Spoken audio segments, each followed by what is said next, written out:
Magandang araw sa inyo lahat. Ako po ay si Burge Michael A. Rivera, magmomonolog ng kay Haring Fernando. Ako ay si Haring Fernando, ang buting hari ng kahariang Brabanya. Sa aking mga kamay ay naging masagana ang kahariang Brabanya. Ang aking buting asawa na ubod ng ganda ay si Doña Valeriana. Kami ay pinaglooban ng 3 anak, ang magigiting na Prinsipe Pedro, Diego, at Juan ang ngalan. Isang araw, ako ay nanaginip ng aking rambunsong anak na si Prinsipe Juan ay pinagtaksilan ng 2 tao. Siya ay labis na sinaktan na halos ikinamatay niya ito. Ito ay aking labis-labis na ikinalungkot na nagdulot ng pagkakaroon ko ng malubhang karamdaman. Walang mediko o sino man ang nakapagbigay lunas sa aking karamdaman. Dahil dito, ang buong Brabanya ay nalungkot at hindi na halos alam kung ano ang gagawin. Buti na lang may nahanap silang mediko na nagsabi na ang tanging lunas sa aking sakit ay ang awit ng magandang isang ibong Adarna. Agad kong pinaalis si Don Pedro. Ngunit sa kasamang palad ay hindi siya nakabalik. Sumunod kay Don Pedro ay ang pangalawa kong anak na si Don Diego. Ngunit sa pangalawang pagkakataon ay nagbigo ako. Mabigat man sa aking kalooban ay napilitan akong pumayag na pasunurin sa kanilang magkapatid ang anak na si Don Juan. Dala ng aking pag-asa na magtagumpay ang aking mga anak.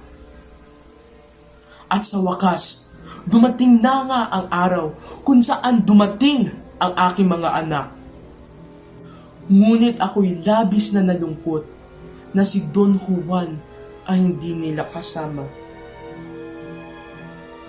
Si Don Pedro at Don Diego lamang ang ligtas na nakarating. Dala ang lunas ng aking karamdaman. Akala ko sa pagdating ng iyon ng ibong Adarna, ako ay magagaling na. Ngunit sa kasamang palad, ang ibong ito ay hindi kumanta. Kasabay ng kalungkutan ito, ang pagluluksa ko para sa kay Don Juan. Akala ko, yun na nga ang aking katapusan. Ngunit, ako'y nagulat nang biglang dumating si Don Juan at ang pangit na anyo ng ibong Adarna ay nawala. Ito rin ay umawit na tuluyang nagpaalis ng aking masamang pakiramdam. Sa ibong Adarna ko din nalaman ang katotohanan kung paanong pinagtaksilan ni na Don Juan ang kanyang mga kapatid. Labis ang aking puot at sa tindi ng aking galit sa magkapatid na ito. Ngunit ang aking anak na si Don Juan, ang siyang nakiusap na sila ay patawarin. Ang puso ko ay natunaw sa salitang sinabi niya ni Don Juan. Sabi niya, patawarin ko raw ang kanyang mga kapatid dahil kahit sila ay nagkasala, kapatid niya pa din daw sila. Ako si Haring Fernando. Ngayon, sabihin ninyo, ako ba ay naging mabuting hari sa aking kaharian na nasasakupan? At ako ba ay naging mabuting ama sa aking mga sariling anak? Ba?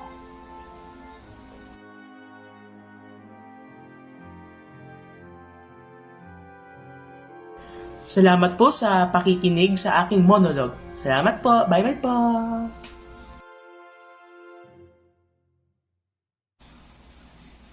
Ako si Haring Fernando. Ngayon, sabihin ninyo, Ako ba ay naging magandang kaharian?